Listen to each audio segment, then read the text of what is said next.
Daddy, if I can't breathe again tonight, will you still be here? The question was barely louder than the monitor beside the bed, but to Ethan Cole, it landed like a verdict.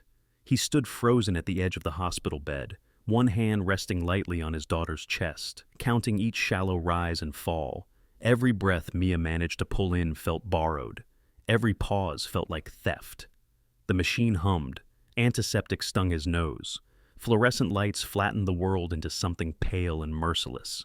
"I'm here," Ethan whispered, his voice rough from exhaustion. "I'm not going anywhere." He said it even as his mind ticked through the clock.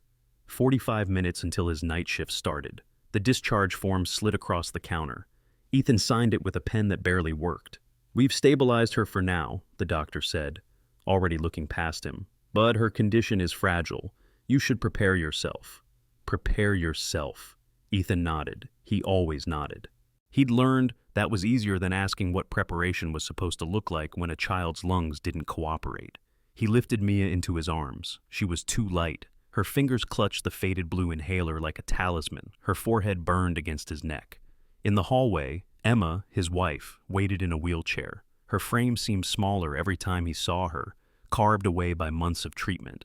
The hospital bracelet hung loosely on her wrist. "You have to go to work," she said. Not a question. Ethan hesitated, then nodded. "If I don't—" He didn't finish. Emma reached for his hand. Hers was cold. "I'll be okay. She'll be okay. But Ethan, don't let them turn you into someone you're not." He bent down, kissed Emma's forehead, then Mia's hair.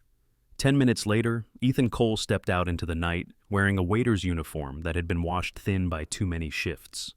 The gilded steer never slept. Inside, the air smelled of butter, charred beef, and money. Gold light spilled across polished wood and crystal glasses. Laughter moved in controlled, practiced waves. A single dinner here cost more than Ethan's rent. He entered through the back, through the kitchen, where steel doors slammed and orders were shouted like commands. For some, it was chaos. For Ethan, it was routine. "Cole." The voice was smooth, oiled. Ethan stopped. Gregory Finch, the floor manager, stood behind him in a tailored suit that never wrinkled.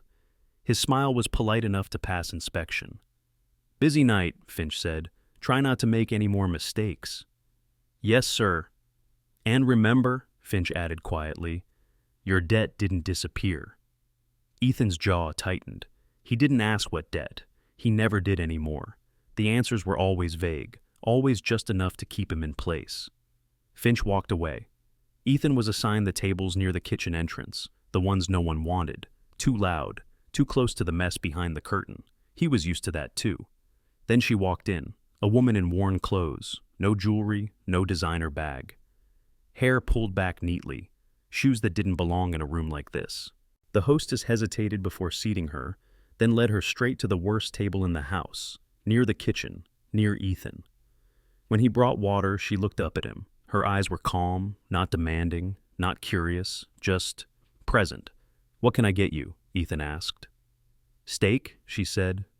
"The Emperor's cut." Ethan paused, just a fraction. $500. From across the room, he felt Finch's attention snap into focus. "Medium rare," she added. Ethan nodded, wrote it down. He didn't question her, didn't warn her, didn't look at her shoes again. As he turned away, Finch appeared beside him. "You know what happens if she can't pay," Finch said softly. "You cover it. Debt on top of debt." Ethan thought of Mia's breathing, of Emma's treatments, of the inhaler sitting on a hospital tray. "I understand," he said, but something inside him had already crossed a line. As Ethan waited for the steak to rest under heat lamps, his hand brushed against the folded napkin in his pocket. He hadn't planned this when he woke up that morning. He hadn't even planned it when he walked into the restaurant. But some decisions don't announce themselves until the moment arrives. Ethan didn't know who the woman was. He didn't believe she could help him. He only knew this was the one table Finch wasn't watching. And sometimes, when a man decides to tell the truth, he doesn't look for power. He looks for a moment quiet enough to speak. When he cleared the table after the main course, Ethan placed the folded napkin down with practiced efficiency. No pause, no eye contact. Their gazes met for half a second, just long enough. Ethan walked away. His heart didn't race, it slowed, because the decision had already been made. Outside, the city pressed against glass windows glowing warm and expensive. Inside, Charlotte Blackwood unfolded the napkin. She read the words once, then again. And in the kitchen doorway, Ethan Cole kept working, unaware that the truth he had chosen not to carry home tonight had just landed in the hands of a woman who could shake an empire, not because he chose her, but because she happened to be the one who listened. Charlotte Blackwood had signed documents that reshaped cities, but nothing in her life had ever felt as heavy as a folded napkin. Charlotte did not open it right away. Years at the top had taught her one discipline above all others: never react before you understand what you're reacting to. She placed the napkin beside her water glass, its crisp white folds indistinguishable from the dozens of others on nearby tables. No name, no mark, no explanation, just fabric. Yet something in her chest tightened. Not fear, not surprise, but recognition. She looked up, following the waiter's retreating back. He didn't linger, didn't glance over his shoulder, didn't wait for acknowledgement. He walked like a man who had already paid the price for a decision. Charlotte had met every kind of person who tried to reach her. They waited too long. They leaned too close. They watched her face, searching for a crack. This man had done none of that. She picked up the napkin, unfolded it. The handwriting wasn't neat. It wasn't rushed either. The strokes were firm, deliberate, like someone who knew there would be no second chance. The kitchen isn't safe. Check Finch's ledger. He's poisoning your supply. I'm still silent because my child needs air. Charlotte read it once, then again, not because she doubted the words, but because she understood them too quickly. Poisoning your supply. That wasn't the language of panic. It wasn't the phrasing of a desperate plea.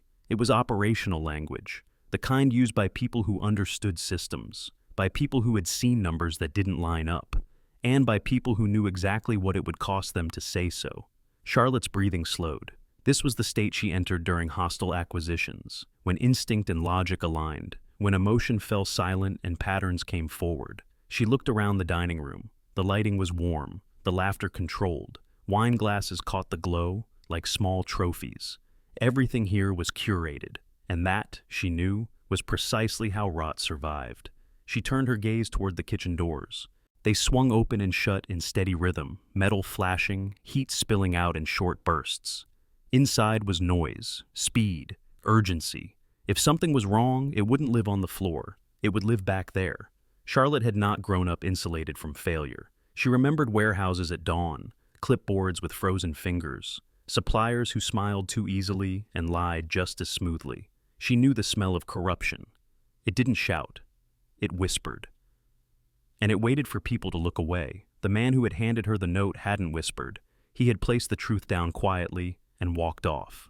Charlotte read the last line again. Because my child needs air. Her throat tightened before she could stop it. In her world, children existed in spreadsheets. Healthcare costs, parental leave, risk assessments. This wasn't a metric. It was a boundary. A man pushed to the edge of silence, choosing to speak anyway. And then Charlotte understood something clearly.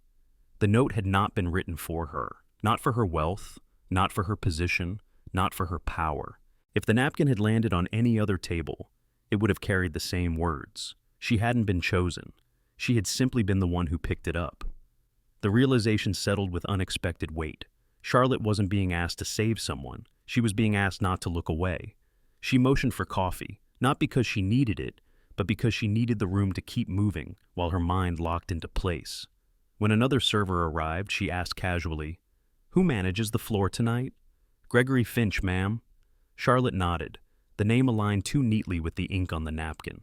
She reached into her coat and took out a phone that had no contact list, no identifying features. One message: Arthur. Activate the black channel. I need Finch. Now. No explanation, no urgency markers. Arthur would understand. He always did when she wrote that little. Charlotte stood, slipping back into the coat that erased her from importance. She didn't look for the waiter again, not because he didn't matter, but because she refused to draw attention to him. She paid in cash. Exact. No tip. A signal. The exchange was complete. What followed would not belong to this room. Outside, the night air cut sharp and clean. Charlotte stopped beneath a street lamp and unfolded the napkin one last time. Her question was no longer, "Is this true?" It was, "How far does it go?" If even part of this was real, then what she had walked into tonight wasn't a restaurant. It was evidence. She folded the napkin carefully and slid it into the inner pocket of her coat, the place reserved for things that were not allowed to disappear. Behind the kitchen doors, Ethan Cole kept working. He didn't know whether anyone would listen. He didn't know whether the truth would survive. But somewhere between the clatter of plates and the hum of exhaust fans, a woman with the power to dismantle systems had decided not to ignore what a single father had chosen not to carry home, and the machine had begun to turn. The truth didn't explode. It tightened, like a wire being pulled around Ethan Cole's life. The next shift felt wrong before Ethan even clocked in. The kitchen was louder than usual, but the noise had an edge to it, sharp, impatient. Orders snapped across stainless steel. Plates clattered harder. Someone cursed under their breath, and Finch didn't smile. Gregory Finch stood near the host stand, arms crossed, watching the room like a man counting exits. His gaze slid over servers, paused too long, then moved on. When it reached Ethan, it lingered. Not accusation, assessment. Ethan kept his head down. That was the first rule of survival. Don't confirm suspicion with fear. He moved between tables with the same steady pace, same posture, same neutral expression. If Finch was looking for a crack, Ethan wouldn't give him one. But Finch didn't need proof. He needed pressure. Cole. The call came just after the dinner rush peaked. Finch didn't raise his voice. He didn't have to. Ethan followed him down the narrow hallway to the office, the air changing from warm to stale with every step. The door shut behind them with a soft click. Finch didn't sit. "Did you enjoy your little performance last night?" he asked casually. Ethan blinked. "I'm not sure what you mean." "Of course you aren't," Finch smiled without warmth.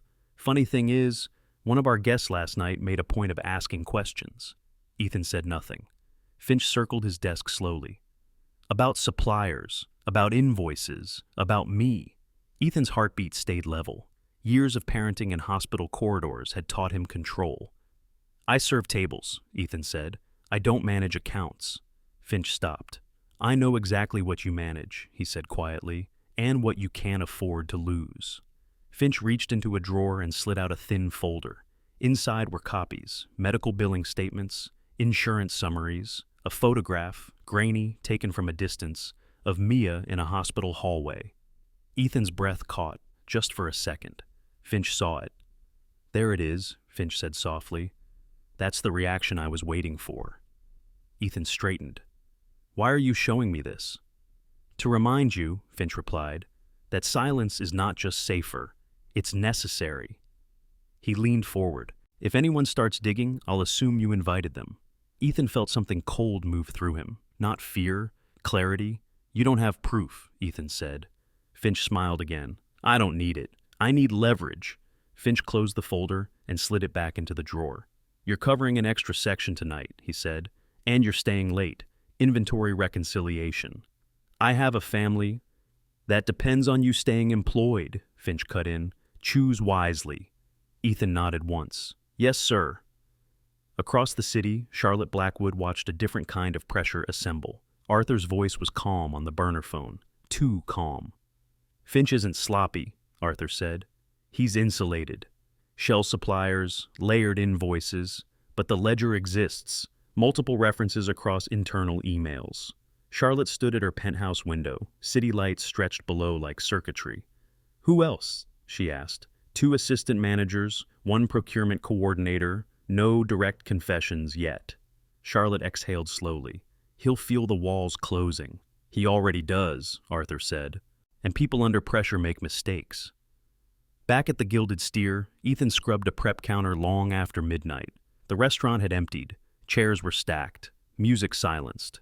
The kitchen lights burned harsh and unforgiving. Finch's office door remained closed, locked. Ethan worked with mechanical precision, but his thoughts were elsewhere. On Emma, on Mia's breathing tonight, on whether he'd already crossed the line where consequences became inevitable. He didn't regret the note, but regret wasn't the same as readiness. Near 1:30 a.m., Finch emerged. "You're done," he said. "Go home." Ethan nodded, untied his apron. As he turned toward the exit, Finch added almost pleasantly, "Tomorrow night, you're off the floor." Ethan froze. "Congratulations," Finch continued. "You've been promoted." The word landed wrong. You'll be working inventory, full access, no witnesses.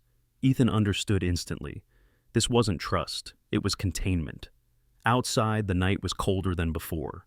Ethan sat in his car, hands resting on the steering wheel, staring at nothing. He had spoken. Now the system was responding. And somewhere in the city, a woman with resources he could not imagine was dismantling the scaffolding Finch relied on. Piece by piece, they were moving toward the same collision, from opposite sides. Finch thought control meant silence. Charlotte knew it meant speed. Ethan didn't sleep. He lay on the narrow couch in their apartment, one arm hanging off the edge, eyes fixed on the ceiling fan that ticked unevenly as it turned. The sound was small, mechanical, relentless. In the bedroom, Emma slept lightly, if it could be called sleep. Each breath sounded measured, as if her body had learned not to waste air. On the other side of the wall, Mia stirred once, coughed, then settled again. Ethan counted, breath in, breath out. He had learned this rhythm in hospital rooms. It was the only thing that kept panic from becoming noise. Finch's words replayed without permission. Full access, no witnesses. Inventory reconciliation wasn't paperwork. It was exposure. If anything surfaced, anything at all, Finch could say Ethan touched it last, logged it last, changed it last. Ethan wasn't being trusted. He was being positioned. At 2:17 a.m., Ethan rose quietly and stepped into the kitchen. He opened his phone and scrolled to the photos he tried not to look at too often. Mia, asleep with an oxygen tube taped to her cheek. Emma, smiling weakly from a hospital bed, pretending not to be afraid. Ethan locked the phone. He knew what Finch expected, and he knew something else now, too. The ledger existed. Across the city, Charlotte Blackwood sat at a small, dimly lit table in a bar that smelled like old wood and rain-soaked coats. This place didn't know her name. She preferred it that way. The folded napkin lay between her hands, weighted by a glass of untouched water. Arthur sat opposite her, jacket open, eyes alert but calm. He didn't ask why she'd chosen this place. He understood patterns as well as she did. "Finch is tightening control," Arthur said. "Your waiter's being isolated." "Of course he is," Charlotte replied. "Predators always secure the weakest link first." Arthur hesitated. "We can intervene officially. Surprise audit. Legal team ready." Charlotte shook her head. "Too slow." "If Finch senses daylight, he burns everything," Arthur continued. "Digital, physical, human." Charlotte's jaw tightened. "That man didn't risk his child's life for us to follow procedure." Arthur leaned back. "Then we need the ledger tonight." Charlotte nodded once. "Before Finch gets nervous enough to move it. And before your waiter becomes convenient collateral." Silence settled between them. Arthur broke it carefully. "This means unauthorized entry." "I know." "Into your own property." "I know." "And it means exposure if anything goes wrong." Charlotte looked at the napkin again. "He already exposed himself," she said. "I'm just choosing to listen." Arthur reached into his coat and slid a phone across the table. "One contact," he said. "She's off books, clean entries only, no digital scars." Charlotte picked up the phone. The name wasn't saved. "Background?" she asked. "Former intelligence," Arthur replied. "Specializes in quiet." Charlotte didn't hesitate. She dialed. The line connected after one ring. "Yes," a woman's voice said. Flat, controlled. "I need access," Charlotte said. "Tonight." A pause. Not uncertainty. Calculation. "Location?" Charlotte named the restaurant. Another pause. Shorter. "Your building uses its own security," the woman said. "That complicates things." "Everything important does," Charlotte replied. A breath on the other end, almost a laugh. "Meet me in 45 minutes, the woman said. "Service alley, black sedan." The line went dead. Back at the apartment, Ethan stood by Mia's bed, adjusting the blanket she'd kicked aside. He brushed a thumb over her hair. "I tried," he whispered. "I really did." He didn't know if he was talking to her or to himself.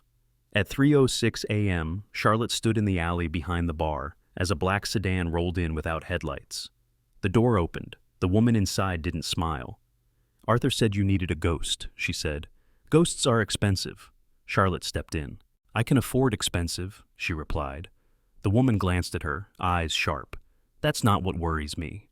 The door closed, the engine purred. And somewhere in the city, a single father prepared to walk back into a building designed to make him disappear quietly, while a woman with the means to dismantle it decided that tonight it would not be allowed to sleep.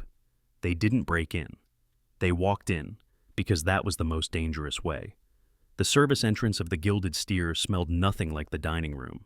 Bleach, old grease, damp concrete. Ethan arrived early, like Finch had instructed. Too early for customers, too late for excuses. He swiped his badge. The green light blinked once. Access granted. That alone made his stomach tighten. Finch was already inside. "You're punctual," Finch said, not looking up from his tablet. "Good sign." Ethan nodded. He had learned when silence was safer than agreement. "You'll handle inventory tonight," Finch continued. "Office, storage, vendor logs." Ethan kept his voice even. "Understood. Full access," Finch added, finally meeting his eyes. "That means full responsibility." The trap was elegant. If something surfaced, Ethan's fingerprints would be everywhere. 20 minutes later, a white van with Sparkle Clean Solutions printed on the side rolled into the alley. It wasn't late. It wasn't early. It was exactly when the system expected it. Charlotte stepped out first, head down, gray jumpsuit zipped to her throat. The uniform swallowed her presence the way anonymity always did. Behind her came Wren. Short hair, no wasted movement, eyes scanning before her feet hit the ground. "Remember," Wren said quietly as they walked, "you don't speak unless I do. You don't look lost. You don't hesitate." Charlotte nodded. For the first time in years, she wasn't the one in control. She found the sensation clarifying. Inside, the building accepted them without question. Keypad, code, door, routine was the greatest vulnerability of any system Charlotte had ever dismantled. Wren's fingers moved quickly, disabling internal cameras one zone at a time, not shutting them off, looping them. "Kitchen cameras are old," Wren murmured. "Finch upgraded his office." Of course he did. Ethan sat alone in Finch's office. The door closed behind him. The room smelled faintly of cologne and stale coffee, a shrine to order, desk centered perfectly, files aligned, framed photos on the wall. Finch with donors, Finch with politicians, Finch smiling like he belonged everywhere. Ethan didn't touch anything yet. That was his advantage. He listened. Footsteps outside, voices, the low hum of the building settling into night mode. He opened the first drawer. Invoices, clean on the surface, too clean. Numbers that lined up the way lies often did, precisely. In the hallway outside the office, Charlotte followed Wren past the kitchen. Steam rose from metal surfaces still warm from service. Somewhere, a dishwasher rattled through its final cycle. Charlotte caught a glimpse of a man through the glass, alone at a desk. The waiter, Ethan. She didn't slow. She didn't look again. If Finch saw connection where none was visible, the night would collapse. Wren stopped in front of Finch's office door. "Motion sensor," she whispered. "Keypad, secondary lock." Charlotte said nothing. She was watching the hallway, counting seconds, exits, margins for error. Wren worked. 30 seconds, 40. A soft click. Inside, Ethan heard it. Not the click itself, but the absence that followed.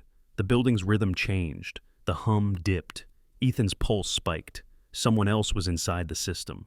He stood slowly, every sense sharpening. This wasn't Finch. Finch would announce himself. Ethan crossed to the wall of framed photos, scanning without touching. Little League trophy, plaque from the city, a photo with a youth team. Finch's ego was always close to his secrets. Ethan crouched and ran his fingers along the baseboard. There, a slight gap, a panel that didn't quite sit flush. The office door opened. Wren slipped inside first. Charlotte followed. They froze. Ethan turned. 3 people stared at each other. None of them expected, all of them necessary. Time stalled. Then Wren spoke, calm and flat. "Don't move." Ethan raised his hands slowly. "I wasn't going to," he said. Charlotte met his eyes for the first time. Not as a diner, not as a shadow, as someone standing on the same fault line. "He knows where it is," Wren said quietly to Charlotte. Ethan swallowed. "I think so," he said. No explanations, no questions. Only truth, finally in the same room. Somewhere down the hall, a door opened. Footsteps. Finch was still in the building, and the night had reached the point where silence was no longer protection, but proof. The safest lies are the ones hidden behind trophies. Finch's footsteps grew louder in the hallway, measured, unhurried, the walk of a man who believed he owned the night. Wren raised one finger, time, then pointed to the far wall. Ethan moved first. He crossed the office without rushing, crouched beside the baseboard, and pressed the loose panel. It shifted inward with a soft scrape, revealing a narrow recess. Behind it, steel. A safe. Charlotte felt her pulse steady, not spike. The pattern had resolved itself. Password, Wren whispered. Ethan exhaled. I don't know the numbers, but I know how he thinks. Finch loved proof of belonging. Photographs, trophies, dates that meant I was here. Ethan's eyes flicked to the shelf. A youth league trophy sat front and center, polished too often to be sentimental. The engraved plate caught the light. City Youth League, 23 Coach of the Year. Wren knelt at the keypad. Try the year. Beep, pause, error. Add his number, Ethan said. He wears it like armor. Wren typed 2031. The safe unlocked with a soft, final click. Inside were three things Finch trusted. Cash, neatly banded, a second passport, and a black leather ledger.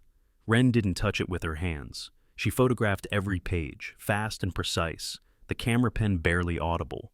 Charlotte scanned the open screen of Finch's desktop. Wren had already looped the camera feed. Another window bloomed open, hidden partitions, encrypted folders. Copying now, Wren murmured. 2 minutes. Charlotte's gaze moved across the ledger pages as Wren captured them. Vendor names that didn't exist. Shipping dates that overlapped shutdown orders. Margins that screamed contamination, poisoning your supply. The phrase landed again, this time with weight. The office door handle twitched. Wren froze. Footsteps stopped just outside. Finch's voice carried through the wood, casual and close. Cole? Ethan's chest tightened. Charlotte met his eyes. This was the moment. If Finch opened the door and found them, the evidence would vanish, and Ethan would carry the blame. Wren's copy bar ticked forward. Charlotte leaned in, voice barely sound. He'll make you the story. Ethan nodded once. He stepped forward. Sir? Ethan called. The door handle stilled. I found a discrepancy, Ethan said, louder now. I think I logged the shipment wrong last month. Silence. Wren's progress climbed. Charlotte watched Finch's shadow shift under the door. Open up, Finch said. Ethan didn't move. I'm fixing it, he replied. But if it's on me, I want it right. Another pause. Finch exhaled, annoyed, impatient. Finish it, he said. I'll be back. The footsteps retreated. Wren's bar hit 100%. They moved fast. Ledger back in place. Cash untouched. Safe closed. Panel reseated. No trace.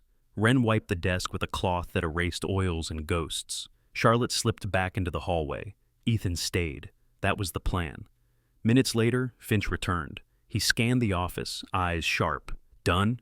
Ethan nodded. Yes, sir. Finch watched him for a long moment.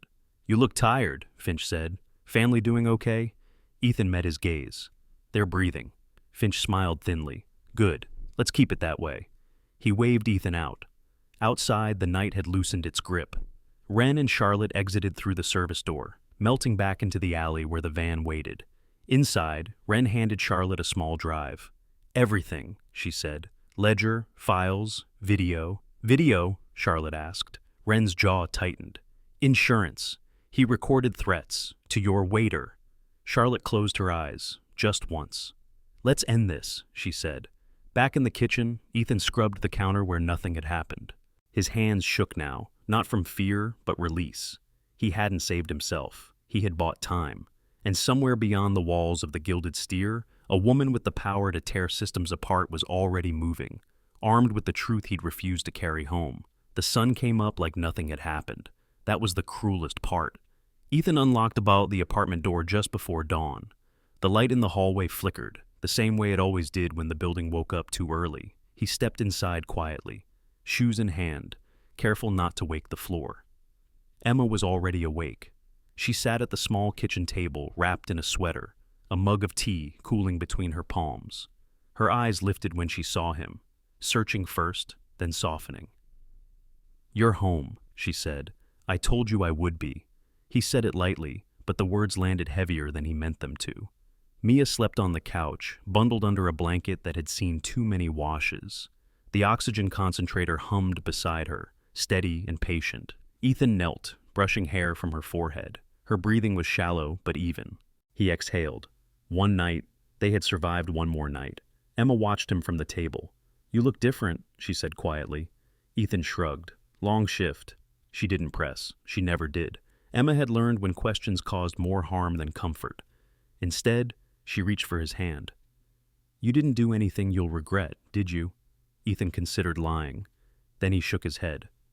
"No, I did something I couldn't keep not doing." Emma nodded once, as if that was answer enough. Across the city, Charlotte Blackwood stood in her penthouse as the skyline brightened. Arthur set a tablet down on the counter, its screen filled with timelines and flagged documents. "Federal agencies are ready," he said. "FDA first, FBI second. They want clean entry." "They'll get it," Charlotte replied. "Finch doesn't know yet," Arthur continued, "but he will. He's already insulating himself."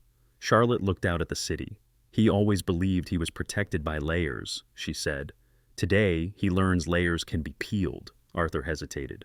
"About the waiter, Ethan. We can relocate him." Quietly. Charlotte shook her head. "Not yet."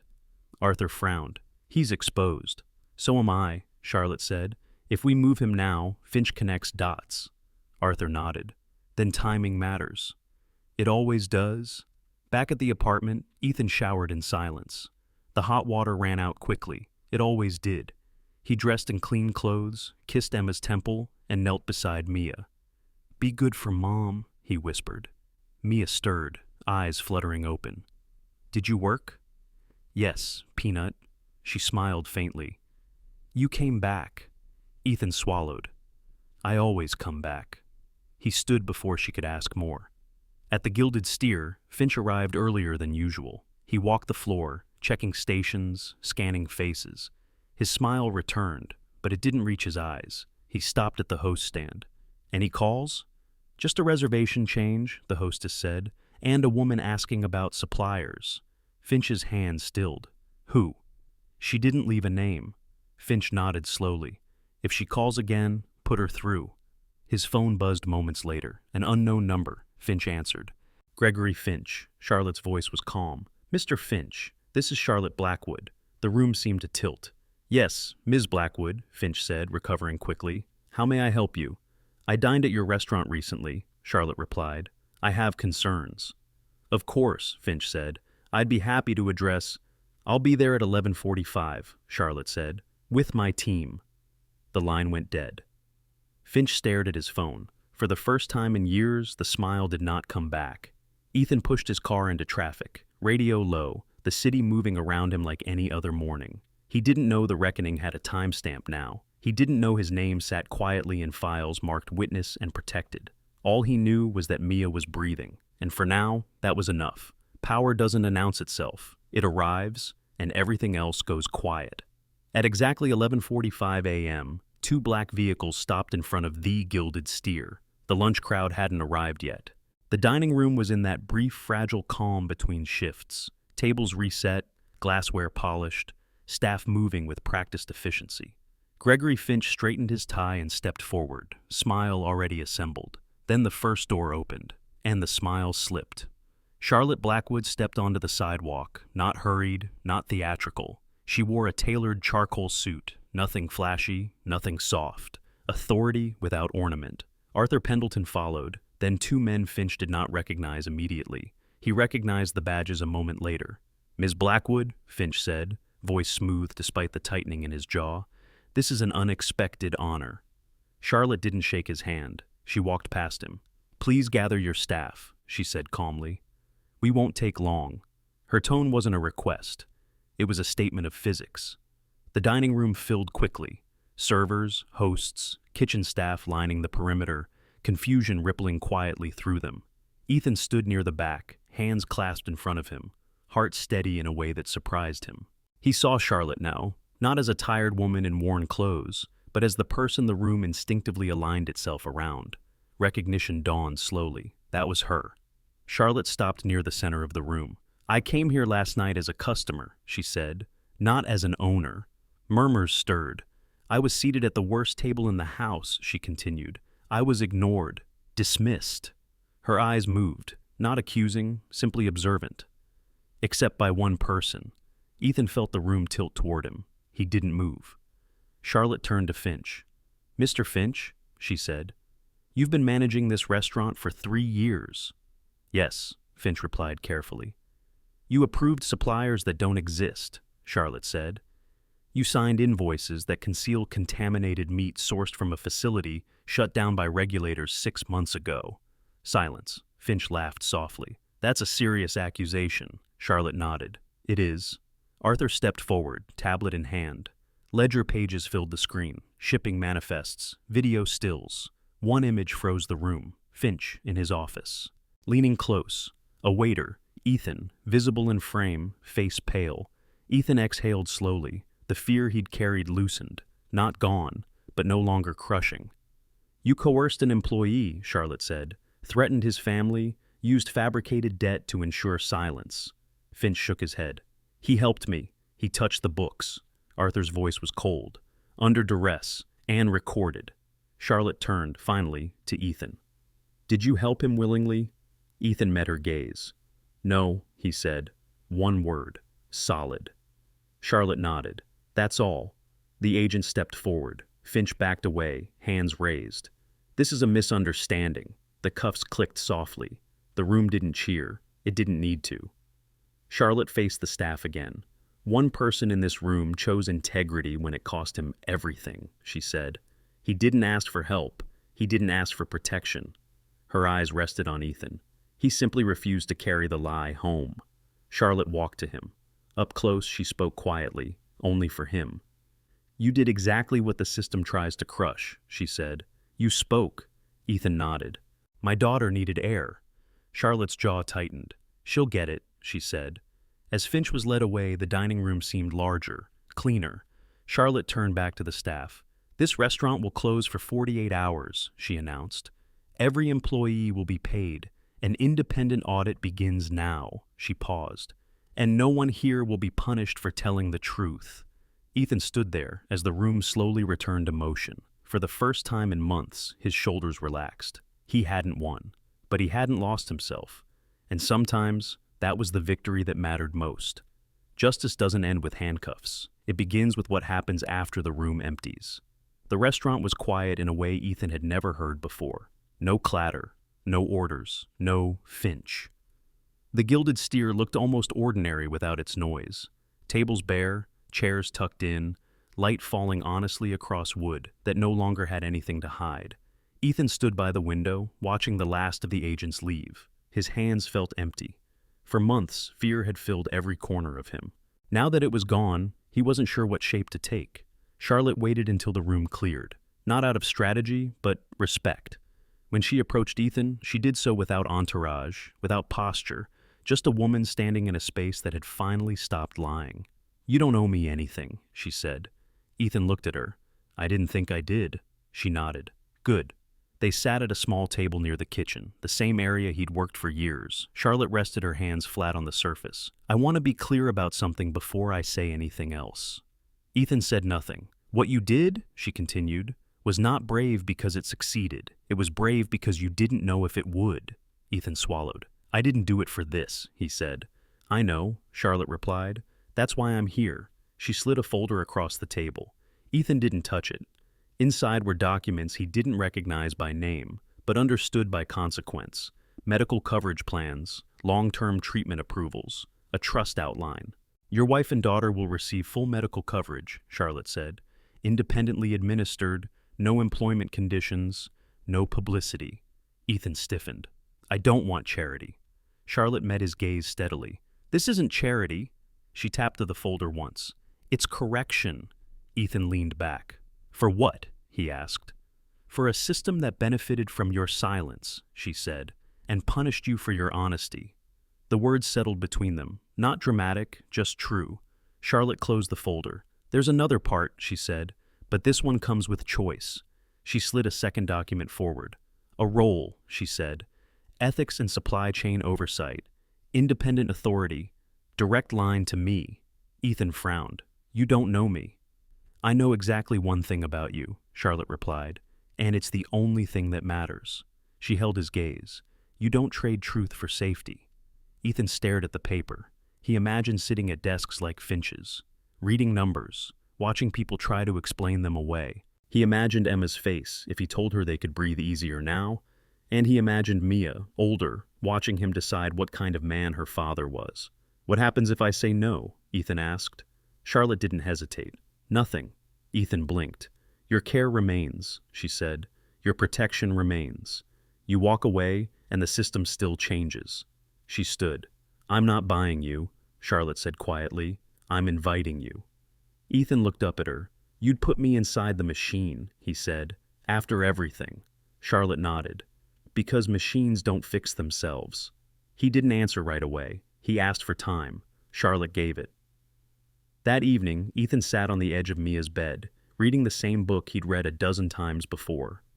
"Daddy," Mia said softly, "why are you home?" "Because I told the truth," he replied. She considered that. "Is that bad?" He smiled. "Sometimes, but not today." Emma watched from the doorway. When Ethan told her everything about the note, the night, the offer, she listened without interrupting. When he finished, she reached for his hand. "You already chose," she said. Ethan nodded slowly. "I think I did." The next morning, Charlotte received a single message. "I'll do it, but I won't be quiet." She smiled, and for the first time in a very long while, Charlotte Blackwood felt the weight of power shift. Not away from her, but into alignment with something that mattered. Systems don't change when villains fall. They change when the rules remember people. 6 months later, the kitchen smelled different. Not cleaner, honest. The stainless steel still bore scratches. The vents still rattled when the line ran hot. But the air no longer carried the quiet tension of corners cut and truth swallowed. Ethan noticed it the first morning he walked in wearing a badge that didn't say server. It didn't say manager either. It said independent oversight. No office, no corner, no chain of command he could be folded into. That was the point. He began the day the same way he always had, by walking the back halls.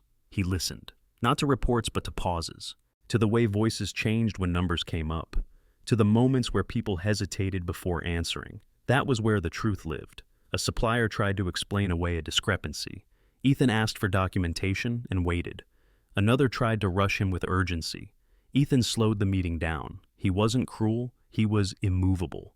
Charlotte watched from a distance. That had been the agreement. She didn't sit in on audits, didn't drop by meetings, didn't lend weight to his presence. Authority, she knew, was strongest when it wasn't borrowed. When Arthur asked if she wanted updates, she said no. "Tell me if it breaks," she said, "not if it works." The changes came quietly. Supplier contracts rewritten with transparency clauses that couldn't be waived. Whistleblower protections funded externally. Medical leave policies decoupled from performance metrics. No press releases, no slogans, just fewer nights where people went home afraid. At home, the rhythm changed too. Emma's treatments no longer came with frantic calls and borrowed time. Appointments were scheduled months in advance. Bills arrived and were paid without negotiation. Mia learned to ride her bike. She fell once, hard, and cried into Ethan's shoulder, breath hitching for a terrifying second before settling. Ethan held her until the moment passed. Then he let go. One evening, Charlotte visited the restaurant after closing. No entourage, no announcements. She walked through the kitchen and found Ethan at a prep table, reviewing logs. "You didn't tell me you were coming," he said. "I didn't want you to prepare," she replied. They stood in the quiet for a moment. "People are scared of you," Ethan said, not accusing. Charlotte nodded. "They always will be." He met her eyes. "They're not scared of me." "That's why you're here," she said. Charlotte looked around. "This place used to sell certainty," she said. "Luxury as control." "And now?" Ethan asked. "And now," she replied, "it sells accountability, which is much harder." She paused. "Are you still angry?" Ethan considered. "No," he said. "I'm careful." Charlotte smiled, not warmly, not coldly, accurately. Before she left, Charlotte stopped at the same small table near the kitchen, the worst table in the house, the one where everything had begun. She touched the edge lightly, then walked away. That night, Ethan tucked Mia into bed. "Daddy," she said, "do you still work at the restaurant?" "Yes," he answered. "Do you still serve people?" He smiled. "Every day." She nodded, satisfied. When the light clicked off, Ethan stood in the doorway longer than necessary, listening, breath in, breath out, In a city full of systems designed to forget, one man had refused to carry a lie home, and one woman had refused to look away. The restaurant reopened, the company endured, the rules remembered people, and that, quietly, stubbornly, was what stayed.